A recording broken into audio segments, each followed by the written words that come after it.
মেয়ের Facebook password তার boyfriend জানে। ছেলেটা চাওয়া মাত্রই দিয়ে দিয়েছে। মেয়েটা হোয়াটসঅ্যাপে অন্য একটা ছেলের সাথে চ্যাট করে, কথা বলে, প্রেম করে।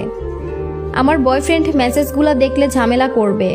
ফেসবুকে মেসেজ করব না, যা হবে হোয়াটসঅ্যাপেই হবে। যেই দিন বয়ফ্রেন্ডের সাথে মিট করতে যায় সেই দিন হোয়াটসঅ্যাপটা ডিলিট দিয়ে দেয়। মেয়েটার ফেসবুক আইডি 3টা, জাস্ট একটার কথাই বয়ফ্রেন্ড জানে। সে আইডির পাসওয়ার্ড আবার তার কাছেই আছে। সে তো ভাবে, একটা লয়াল গার্লফ্রেন্ড পাইছি, কারো সাথেই কথা বলে না, মেসেজ করে না আমি ছাড়া।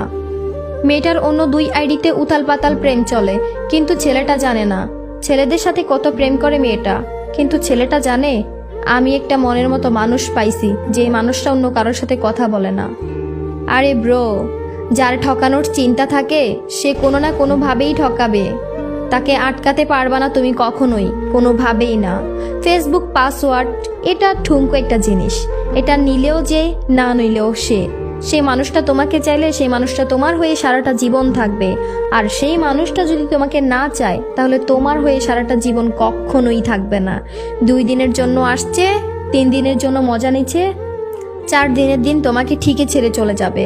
সো প্লিজ, জীবনে সলিড একজন মানুষকেই বিশ্বাস করো। ভুল মানুষকে বিশ্বাস করে ঠকে এত কষ্ট পাওয়ার কোনো মানেই হয় না। যে তোমাকে ঠকাবে সে তোমাকে এমনিতেই ঠকাবে। ফেসবুক পাসওয়ার্ড, হোয়াটসঅ্যাপ, ইমো এই সব কিছু না ভালোবাসার মধ্যে মেটার করে না। ভালোবাসার মধ্যে একটা জিনিসই মেটার করে, সেটা হলো যে মন থেকে ভালোবাসা, মন থেকে ভালো লাগা।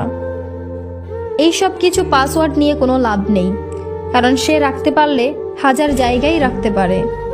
এক জায়গায় রাখতে হবে এমন কিন্তু ব্যাপারটা নয়। সো বিশ্বাস, ভালোবাসা এটাই হচ্ছে আসল, আর কিছু না।